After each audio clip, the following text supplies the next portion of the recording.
good afternoon, everybody here on site at the Mailman School of Public Health, and also good afternoon to everybody who is following online for joining us for our Arsenic Journal Club discussion today as part of our Columbia SRP Superfund Research Program. And I am Ana Navas-Asian, for those of you who don't know me, and I am the still relatively new director of the Columbia SRP. So today we are very excited to review the work that the New Hampshire Department of Environmental Sciences has put together to inform and support the new MCL in the state of New Hampshire. And so it's a real, I think it's really, this is very important work and discussion.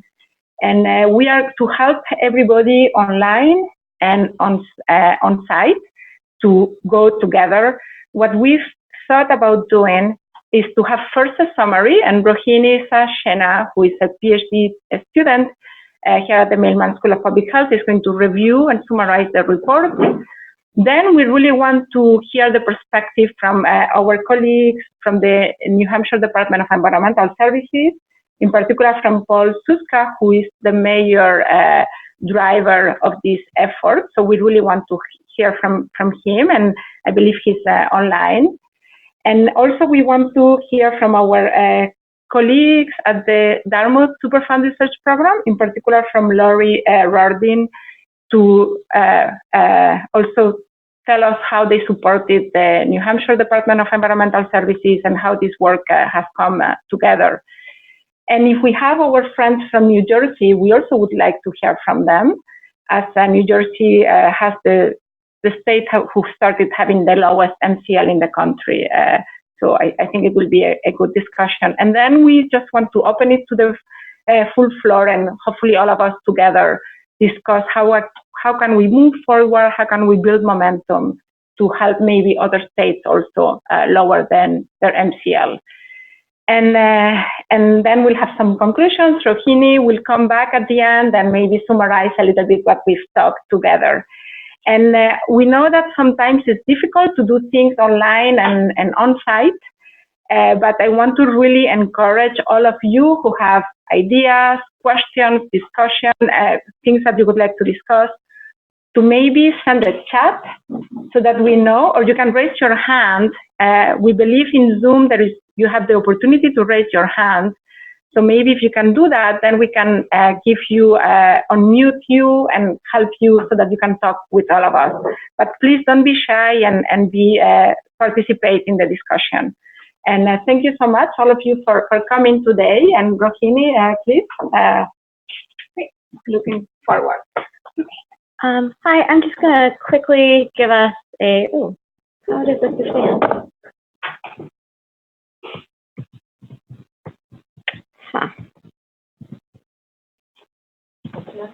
I figured it out. So I'm just really quickly going to give us some background and summarize this report, just so that we're all on the same page for the open discussion.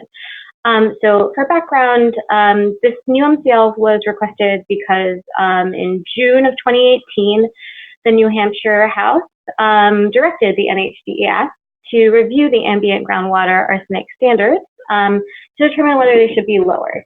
And there were 4 things that they were asked to take into account. The first was the ability to detect the arsenic in the public water system. The second was the ability to remove it from the drinking water. The third, overall impact on public health. And the final consideration is costs and benefits to all entities involved. So, as you all know, arsenic is naturally occurring and common in the New Hampshire groundwater. I just want to give a little more background on MCLs in general to understand why the arsenic one needed to be looked at so urgently. So in the US, the EPA typically sets MCLs for drinking water such that the excess cancer risk for a lifetime of exposure is 1 per million people. And in very rare cases where one of 3 things happens, either they can't detect the contaminant at a lower level, or they can't remove it, or the cost would be prohibitive, then there will be a higher MCL with an excess cancer risk of 10 per million people or 100 per million people.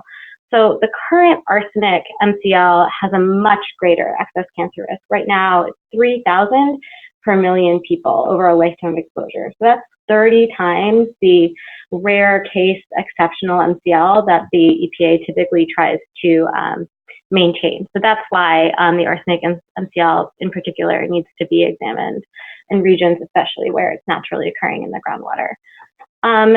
So in terms of the NHDES DES recommendation, they recommend a new MCL of 5 parts per billion, which is of course lower than the EPA MCL, but it's more comparable to the New Jersey MCL. So the Drinking Water Quality Institute of New Jersey recommended an MCL of 3 parts per billion, but eventually New Jersey adopted a 5 parts per billion MCL due to a variety of factors, which I'm sure our colleagues will mention in our larger discussion today. So just in terms of the rationale for the 5 parts per billion recommendation, exposure to arsenic at levels below the current MCL of 10 parts per billion is still associated with increased risk of a variety of cancers. And then there are also increased risks with adverse outcomes that can't be concretely estimated also, such as things like lowered IQ in children and cardiovascular disease. Additionally, the water treatment technology in New Hampshire are capable of reliably maintaining an MCL of 5 parts per billion. And finally, lowering the MCL from 10 to 5 will affect 46 landfills and 40 sites with groundwater discharge permits in that region. So they were able to summarize who would be affected and that it would also have positive impacts to lower. So in terms of the ability to lower to detect arsenic at lower levels, the NHDES did an informal survey of their public water system testing laboratories to determine the feasibility. And the informal survey found that 16 out of 17 of these labs that are accredited to test the public water system can accurately analyze and report on arsenic at levels below or at 2.5 parts per billion with no changes to their equipment or procedures. So that means the majority of the laboratories would be able to comply with this new MCL with no change to their current procedures. That one remaining laboratory from this informal survey would be able to reach the ability to detect at the new level within 2 years. So it's really a very feasible recommended MCL that they're going with. So in terms of the adverse health outcomes and the benefits of this new MCL, we're going to look at some concrete estimates of the avoided adverse health outcomes. For this report, the NHDES grouped the health outcomes into several categories. The one we're going to look at today is a category for which data exists and quantitative estimates are possible, but they also considered data that exists for which quantitative estimates aren't possible, or data that's associated with lower levels of exposure, or data that shows an association but is just insufficient for any estimates at all. So that all of those outcomes include things like cardiovascular disease, reduced IQ, adverse birth outcomes, illness during first year of life, skin lesions, non-malignant respiratory conditions, a very wide variety of outcomes. So to generate this table that we're looking at right now, the NHDES utilized the most recent arsenic testing results for their public water systems. And then they segregated the public water systems by type, so community, workplace, school, et cetera, and then further grouped those segregated systems by arsenic concentration. So they could use that aggregated data to calculate the cancer cases at the current MCL and also the possibly avoided cancer cases by summing the risk to the grouped public water system populations. So this table in particular is summarizing the numbers of bladder and cancer cases that are attributable to arsenic exposure in the public water systems and the number of cases that would be avoided by lowering the MCL, as you can see, at various levels. So as you can see here, the recommended MCL of 5 parts per billion will result in 6 to 19 lung and bladder cancer cases being avoided over a 70-year period in New Hampshire. Here in table 5, we're looking at a similar summary for skin cancer cases. So as you can see at this new recommended MCL of 5 parts per billion, over a 70-year period in the state of New Hampshire, 4 cancer cases would be avoided. And then finally, table 6 is summarizing bladder and lung cancer deaths. specifically, as well as the avoidable deaths that are associated with each possible MCL. As you can see here, the new MCL of 5 parts per billion results in 3 to 7 lung cancer deaths being avoided and 0 to 1 bladder cancer deaths being avoided. So the next thing that we'll look at is estimated cost. Estimated cost was a major factor in the EPA's 2001 decision to set the federal MCL at 10 parts per billion, and was also, feasibility was also a factor in the New Jersey decision to set their MCL at 5 parts per billion instead of 3. So for the public water systems in New Hampshire, the data indicate that 5 parts per billion is a feasible MCL, but that 3 parts per billion would not be feasible for a large number of their water treatment systems. And this is largely because currently 65% of New Hampshire public water systems have a monitoring variability of 5 parts per billion or more. So bringing them to compliance with an MCL of less than 5 parts per billion would just unfortunately be unfeasible. Additionally, if an MCL of lower than 5 parts per billion were adopted, the absorptive media for the arsenic will need to be replaced more frequently, and I'll get into that at a later slide as we discuss costs a little bit more. So in terms of concrete costs, the NHDES estimated capital costs required to install or update the public water system so that they would comply with potential MCLs, which is what we're seeing here in Table 1. To compute these costs, the NHDES utilized data from the New Hampshire Drinking Water and Groundwater Bureau survey of major treatment vendors and treatment quotes. And that found that the capital cost to install absorptive arsenic treatment to meet an MCL of 5 parts per billion would be $1,000 per gallon of water treatment technology. So that's how they came up with these estimates of a total cost for all of their systems. And as you can see here, the recommended MCL of 5 parts per billion is associated with 0.95 capital cost of $0.95 million, whereas a 3 parts per billion recommendation would be $2.41 million. So as the MCL goes down, the cost would actually quite rapidly increase. Here at Table 2, we're looking at 2 things. One was actually on the prior table, so that was capital costs to the systems. That's initial cost to set up the new monitoring for this lower MCL. And then we're also looking at ongoing annual costs here in this table. And to generate these estimates, the group used the same New Hampshire Drinking Water and Groundwater Bureau survey, and they took into account the need to replace the absorptive media in the public water systems, which was estimated to be $3.60 per 1,000 gallons treated. So the maintenance costs here that we're looking at, the annual maintenance, and that's largely the cost of replacing the absorptive media, because as the media absorbs the arsenic, it approaches its absorptive capacity and more arsenic remains in the water. So especially as the media is aging. So media would need to be replaced twice as often as it's currently replaced to meet the recommended MCL of 5 parts per billion, and 3 times as often to achieve an MCL of 3 to 4 parts per billion. So that was another consideration in the choice to go with a 5 part per billion recommendation. So the last thing I'll talk about, and then I'll hand the reins back to Anna, are the estimated costs to municipal landfills. So the NHDES found that at least 20% of the landfill sites would require either an investigation or an expansion of their groundwater management permits, and that the new recommended MCL would make arsenic into a new contaminant of concern for some of these landfill sites. So for those landfills, like arsenic is not currently a contaminant of concern at the recommended level, but it will be at this 5 parts per billion MCL. The initial capital cost to landfills in particular of complying with a 5 parts per billion range will be $460,000 to $765,000, whereas the ongoing annual operating costs are just going to be $190,000 to $315,000. So that's my overall summary, and hopefully we have like a better sense of the factors that went into the decision to make a 5 parts per billion recommendation as opposed to a lower one or a higher one. Thanks. Thank you, Roheeni, so much. And then we would like to invite Paul Suska to share with us your experience. So, Paul, are you there? Can you hear us? And I can hear you. You can hear me? Yes, very well. Thank you. Great. Okay. Well, thanks for giving us an opportunity to participate. So as you heard, the immediate impetus for us to do that review of the MCL was legislation that was passed last year. And as you also heard, we had about 6 months from the time that the bill was enacted to when we had to have our results and our recommendation complete.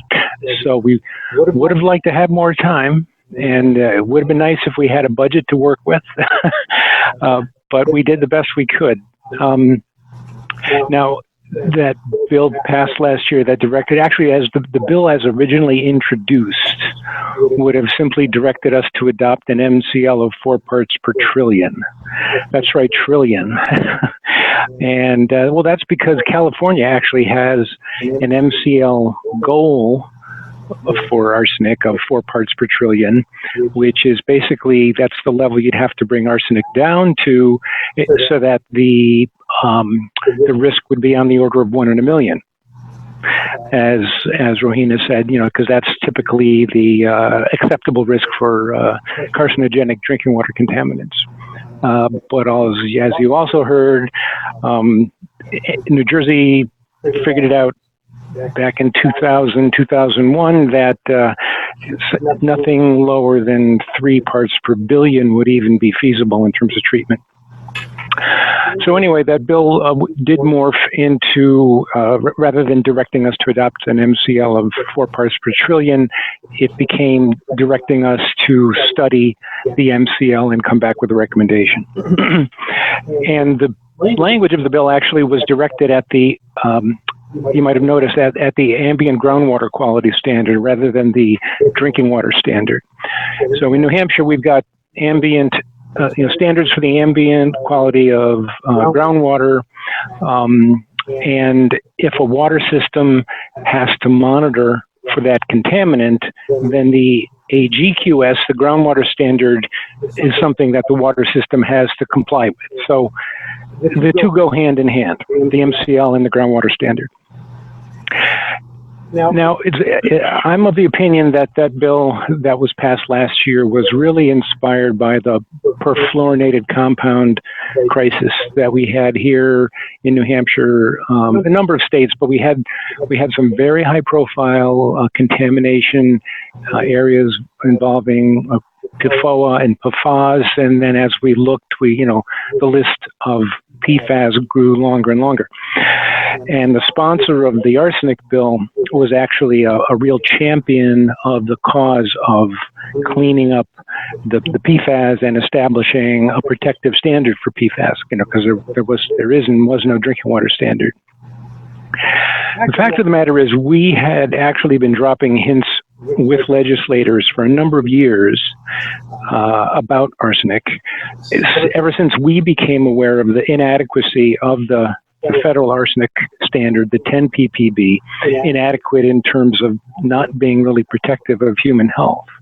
We became aware of that through our work with the Dartmouth Toxic Metal Superfund Research Program, working with them on private wells and also working with them on the so-called New Hampshire Arsenic Consortium over the past 6 years. And the consortium is a group of a broad-based group of academics and government people and representatives of various industries, just sharing information about arsenic in water and in food.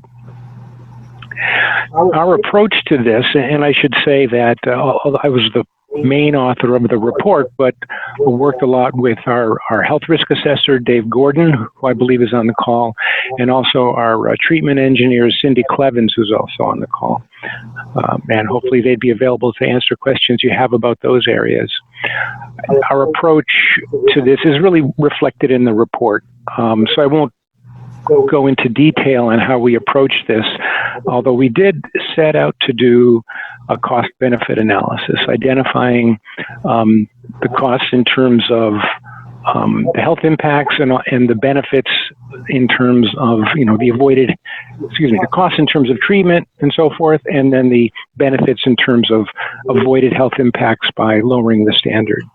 But we really didn't have enough data in the end to do a complete cost-benefit analysis. So you'll see we've identified some of the costs and some of the benefits, but also there were some benefits that we felt we weren't able to really quantify to the point of putting them into dollars and cents.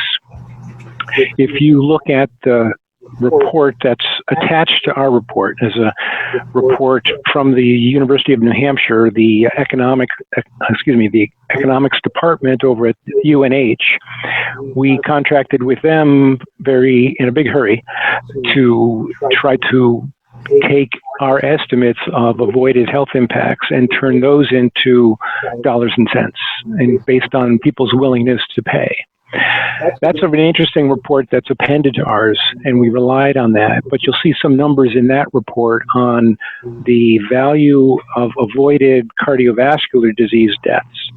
And those numbers don't appear in our main report because although we had to rush and get our estimates of avoided health effects, get those prepared, and then hand them over to UNH so that they could grind away on their economic analysis. While they were doing that, we later decided that we really weren't confident enough in the CVD, the cardiovascular disease numbers, so that to the extent that we felt that they should be included in our report. And where it was the study by Dippoliti and others that was published in 2015, that large study that was done in Italy, looking at exposure to arsenic in drinking water, thousands of people, looked at a lot of different health effects, came up with a lot of hazard ratios, and then we basically used the hazard ratios that Dippoliti came up with and used those to come up with estimates of cases or deaths that could be avoided by lowering the MCL. And so the estimate you'll see in the UNH report in terms of avoided CVD deaths is based on our massaging data from the Dippoliti paper. One thing we were able to do, fortunately, because we were in such a hurry, is we skipped the step of doing a complete review of the literature, the health effects literature on arsenic. We were able to rely on the work that EPA's IRIS team had already done, and they were really helpful to us. They provided us with 2 teleconference briefings on the work that they'd been doing, and they'd really spent years looking at not just the health effects literature, but looking at mechanisms of effects. And they were able to direct us to a handful of papers that they felt were the best sources of the kind of information that we were looking for, which was really dose risk information. We needed dose risk information so that we could estimate numbers of cases or numbers of deaths that could be avoided by lowering the MCL.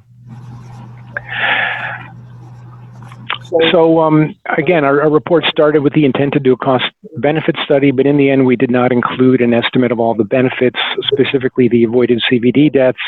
We also did not include the value of the adverse birth outcomes. The information on the adverse birth outcomes was from several papers that came out of Dartmouth's birth cohort study.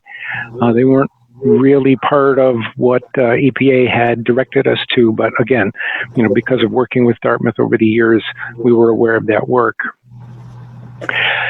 So to kind of wrap up my perspective on this is this report is not so much a case in health effects science. It's more a case in public policy that's based on or informed by health effects science. I think what it does from a public policy point of view is demonstrates the importance of timing, precedent, and legitimacy. I think that in terms of timing, as I mentioned, we had been sort of scattering seeds of, the arsenic MCL is not sufficiently protective of human health. We've been scattering those seeds among legislators for many years, but the timing was right. Those seeds finally fell on fertile ground right before a gentle rain. So it was a perfect confluence of events.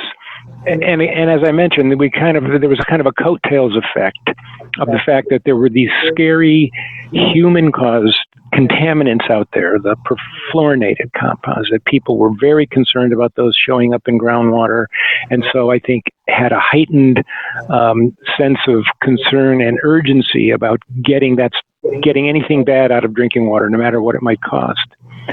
We also happen to have a democratically controlled legislature, and I think that that meant that there was less concern about the cost of compliance and potential impact on the business climate of a lower standard. And then finally, I think that also in terms of timing, the one thing that's in the atmosphere, I think, is there's a kind of a lack of confidence in the adequacy of federal standards. There's just a lack of confidence that those standards are sufficiently protective of human health. So I mentioned timing, precedent, and legitimacy. And in terms of precedent, I mean, of course, New Jersey has been implementing a 5 ppb MCL since 2000. They adopted it in 2001, and it's been implemented since 2006. And, you know, if New Jersey hadn't been doing that, I don't think that 5 ppb would have been the obvious number that legislators would have found acceptable. In fact, a legislator introduced a bill in the current session directing us to adopt a new MCL no higher than 5. And again, I think that's because the number came from New Jersey.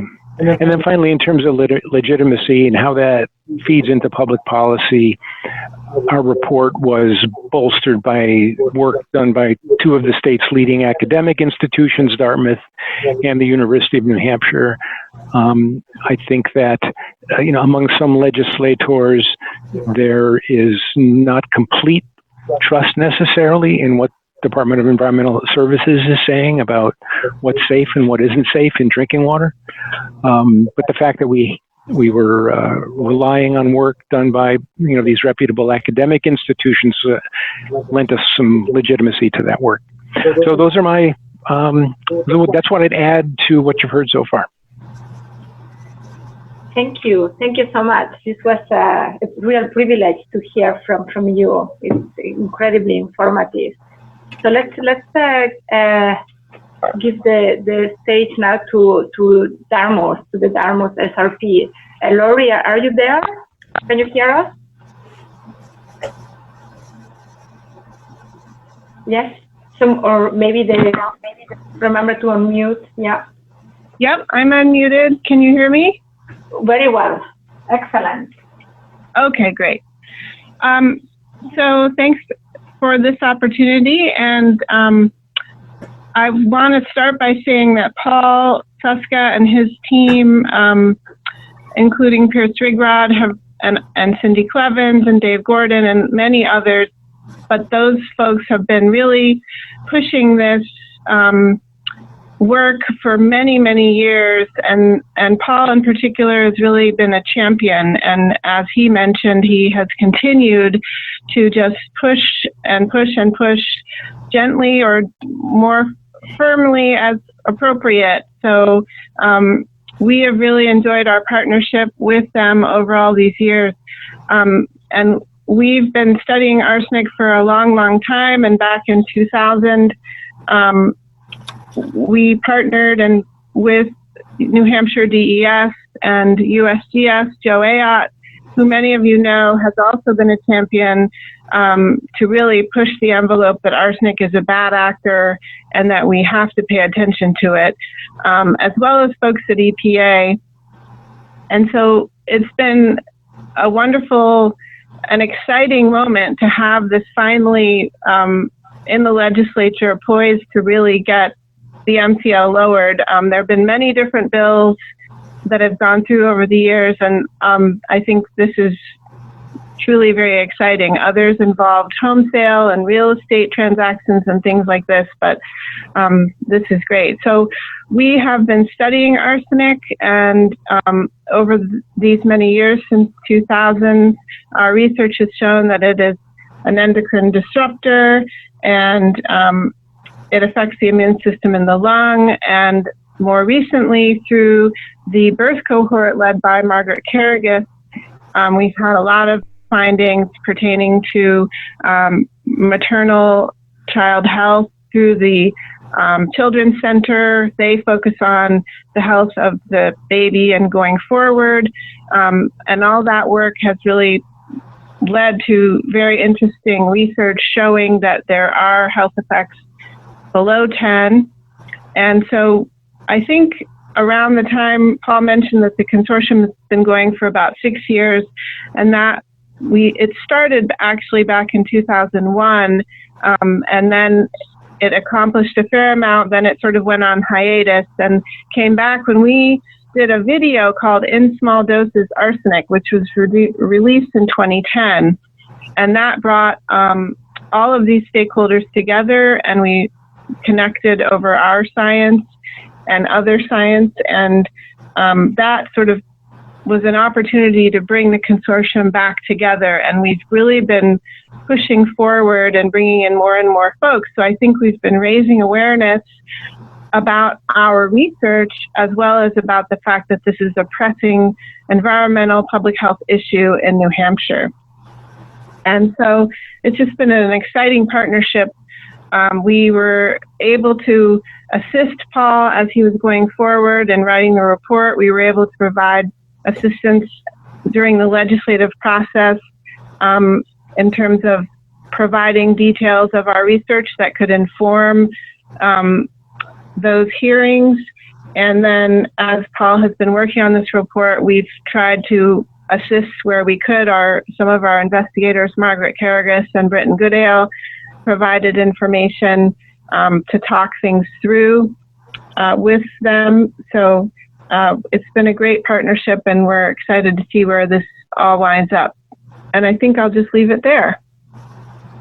Thank you, Laurie, for providing your perspective of all the effort and all the time that it takes to make these things happen. And then, as Paul mentioned earlier, the timing is right, and I think we need to be ready with the evidence to help when the timing is right.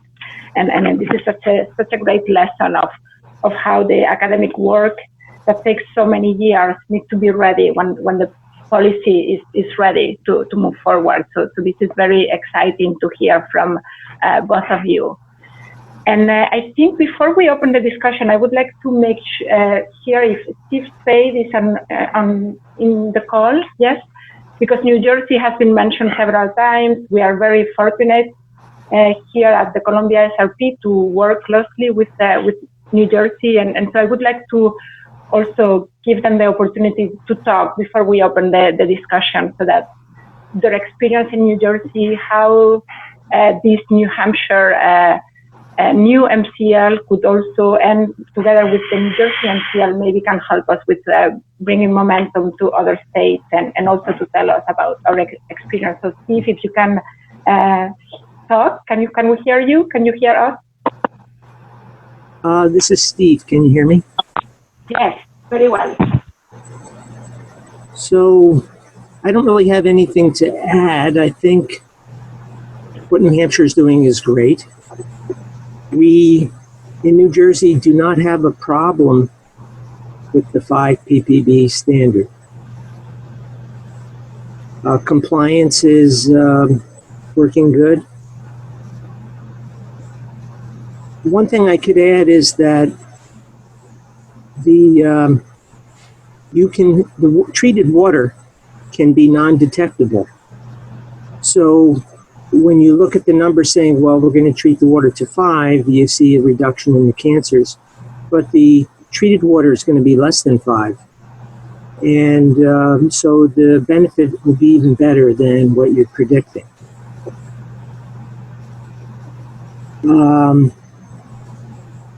One of the things when you get into water treatment, rather than having a single adsorption tank, we strongly recommend multiple treatment tanks where you have it's called like a lead lag. So the water, let's say the water is coming in at 20 parts per billion arsenic. It goes through one treatment tank. And when that tank is brand new, it's going to reduce it to non-detectable levels. That tank is followed by a second tank, which would be your safety tank or your polishing treatment tank. And this works for both public supply and private wells. So you can test the water between the tanks, and you don't have to turn off that when it, let's say it reaches 5, 6, 7 coming through the first tank. The finished treated water, because going through a second tank, is still going to be non-detect. And at some point, it makes sense to change out that first tank, somewhere between 5 and 10 ppb. And that reduces the cost of treatment, and the treated water should be non-detect. I don't know if a dual tank systems were used in the calculations of cost. If you just use one tank, picture it's brand new, you start off at non-detect, but then gradually it starts going up 1, 2, 3, 4, 5 parts per billion. And so if you have just one tank, there is exposure even below 5, which you can prevent with the dual tank system. So I think that's all I would say. If there's any questions about what we're doing in New Jersey, let me know. Thank you. Thank you so much, Steve, for bringing your perspective. So now let's open it for discussion, and maybe we can start here on site, as it might be easier to start, and then I want to also make sure that people online have the opportunity to comment. So any comments, any questions? Yes, sure. This is Joe Graziano in the Department of Environmental Sciences at Columbia. It was very interesting to me all to learn that it was the public fear of the perfluorinated and polyfluorinated compounds that shook the tree to get something moving here. I've had the privilege of serving on the New York State called the Drinking Water Quality Task Force, and we've just addressed the establishment of state MCL, the PFOS, and in each of our meetings that run across the period of a year, of course, there's a public comment period, and at every meeting there are people who have driven very far to attend the meeting, who have been in one of these communities that have been exposed to PFOS, and the level of fear, because those compounds have very long half-lives, and you know that. You know they're going to the body first of all. The level of fear is really quite impressive. But it's good to hear that was a wake-up call for compounds other than the performance compounds.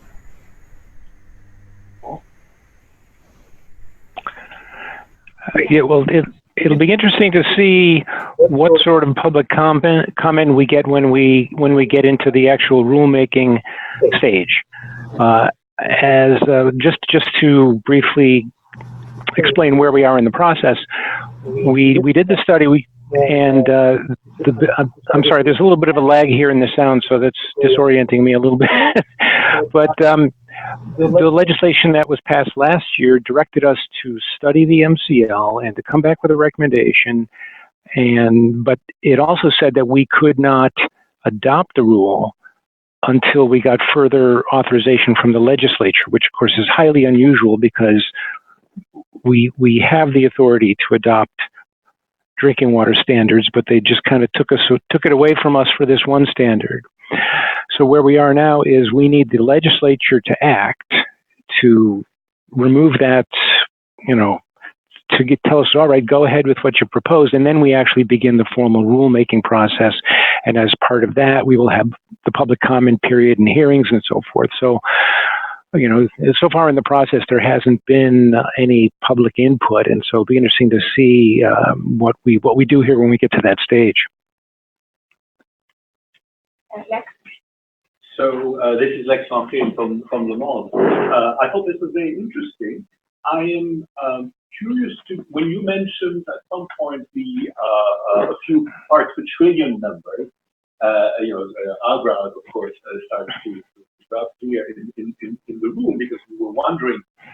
What struck me in that context is none of the criteria that were used to establish the 5 ppb level, at least seem to openly see, well, at that level, there are other sources of arsenic that dominate. And that's why regulating the water at that level doesn't make sense. Is that a standard sort of missing item in these sort of relative sources of exposure, or is that not appropriate for this kind of legislation? I don't know. It is quite standard for the EPA when they adopt an MCL, a regulatory enforceable MCL maximum contaminant level for a water contaminant. When it's a carcinogenic contaminant, they also establish a maximum contaminant level goal, an MCLG, which is typically 0. Because the model, the carcinogenic risk model, basically is a straight line model. So basically the idea is there's no safe level for a carcinogen, and so the goal would be to reduce it to 0, but that has no regulatory force, no regulatory strength to it. And I think that's the same kind of thing that California adopted as the 4 parts per trillion. Just kind of an aspirational number that has no regulatory strength to it. But of course, as you mentioned, when setting an enforceable goal, they do take into account other sources of exposures besides the drinking water. And in the case of arsenic, yes, when you get down to maybe 1 or 2 ppb, obviously it varies from one person to another depending on your diet. But when you get down to a couple of ppb in water, diet becomes more and more important. Following up on that, as Anna and I and others, we were working on our Superfund proposal submission, Anna, you came across this Dutch presentation where an argument was made for going to 1 ppb. And I'm wondering whether you, because you've thought about this so much, whether it's obvious to you how someone going through a cost-benefit analysis might have come up with 1 ppb instead of 5. Well, yeah, it would have been nice to have all the, we just didn't have the data that we would have liked to have to do a complete cost-benefit analysis. But I think that it obviously becomes much more complicated, as you've indicated. Once you start bringing other sources of exposure into account, you need to consider what's the cost of reducing those other exposures at the same time that you're looking at what's the cost of reducing the drinking water exposure. That would be a lot of fun, right? If you had an unlimited budget and, and all the data you needed to do that study.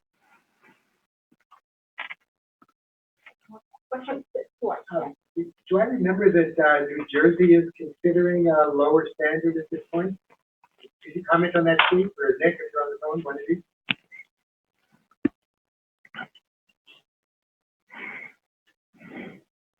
I don't know if Steve say, or Nick Procopio, if you are there, do you know if New Jersey is considering to further lower the current MCL to 3 or to a lower level? Maybe they are not even digital. This is Steve. Can you hear me? Yeah. So that would have to come from our Drinking Water Quality Institute, and there hasn't been any talk about arsenic recently. As some of the other speakers said, we're kind of focused on the perfluorinated compounds right now.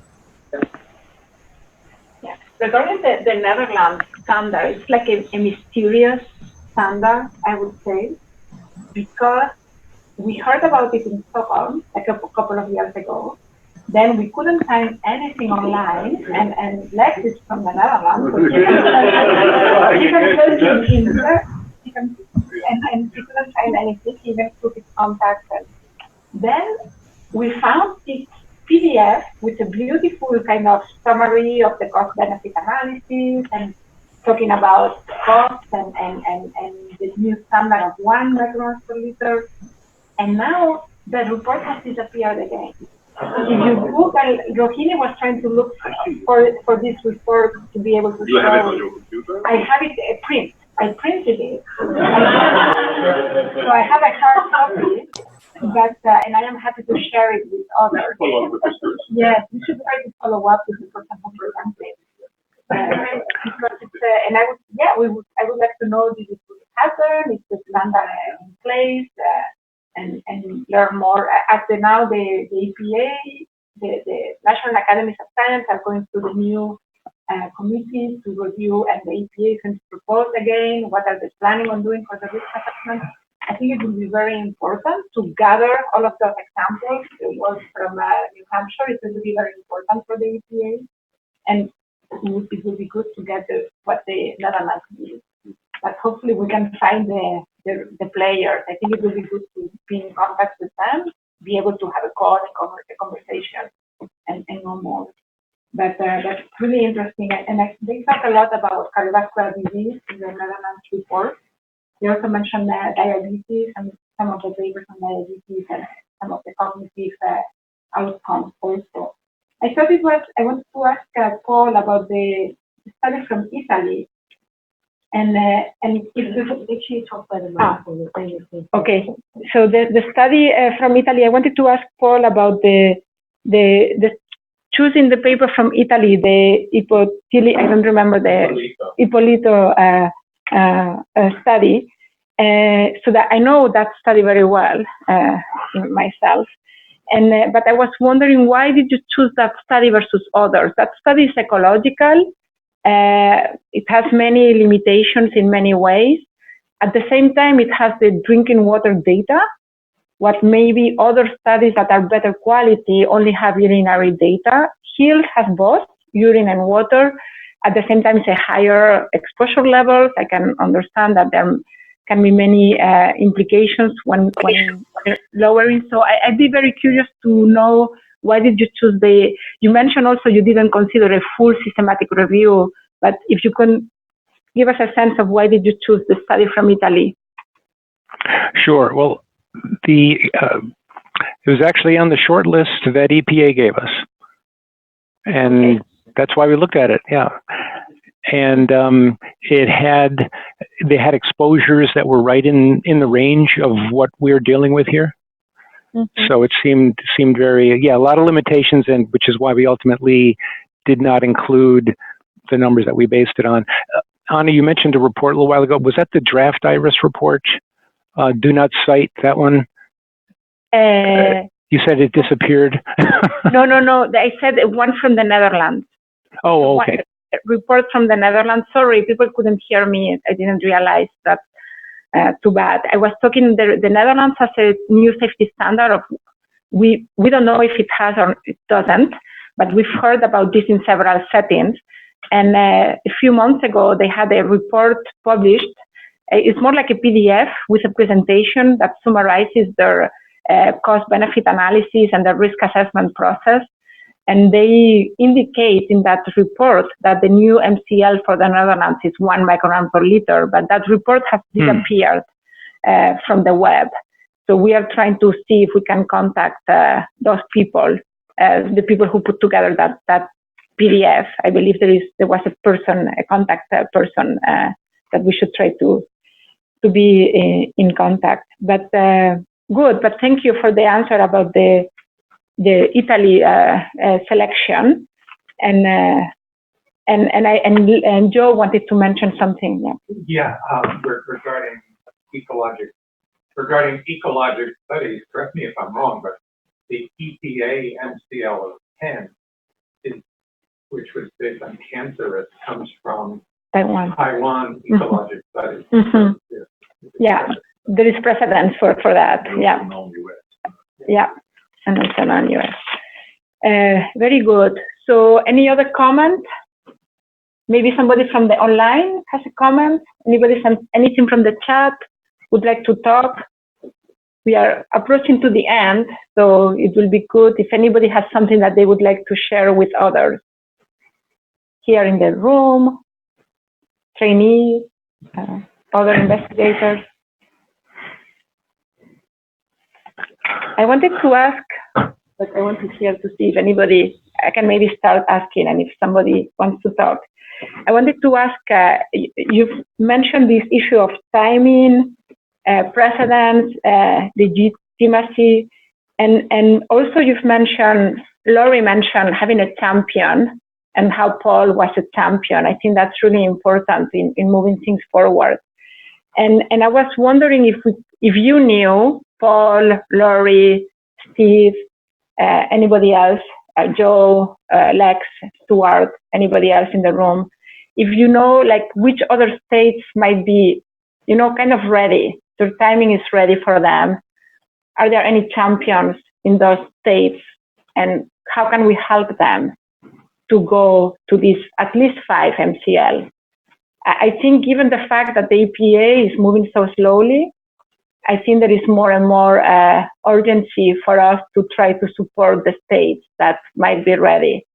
So I wonder if you can think of which states could be ready.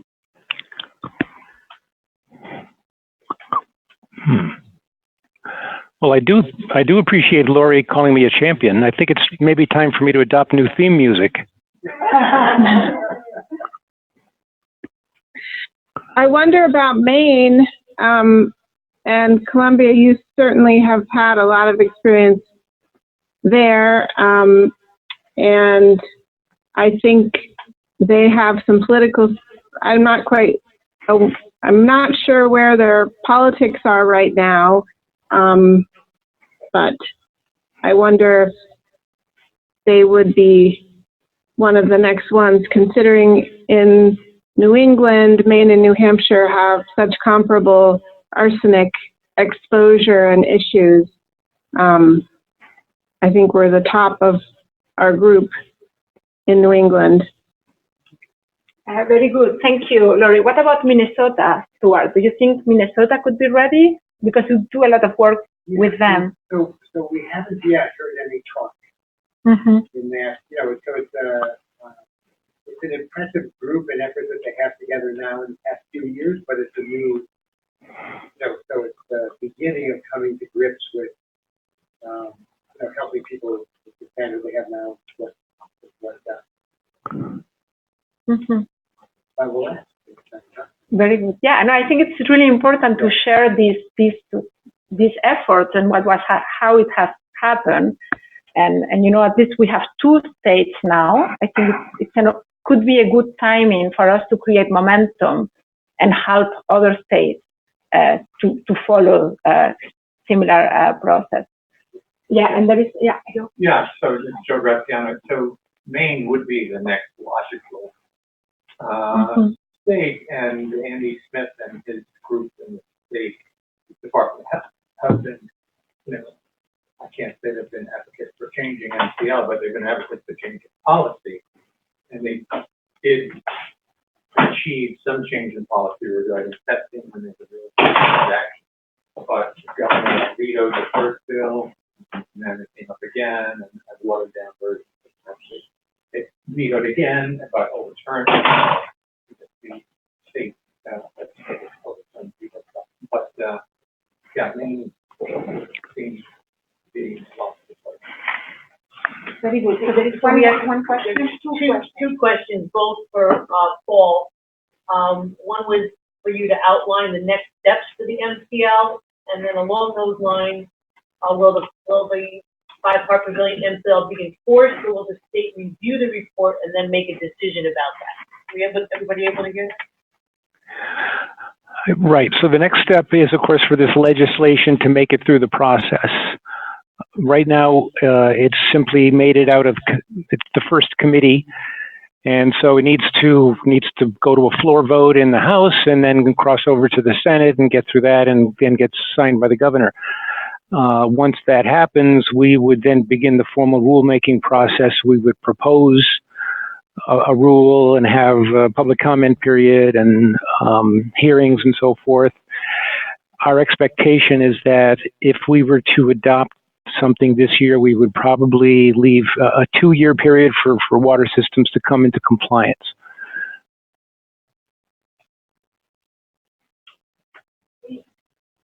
So, no more questions, and I think we are ready to conclude.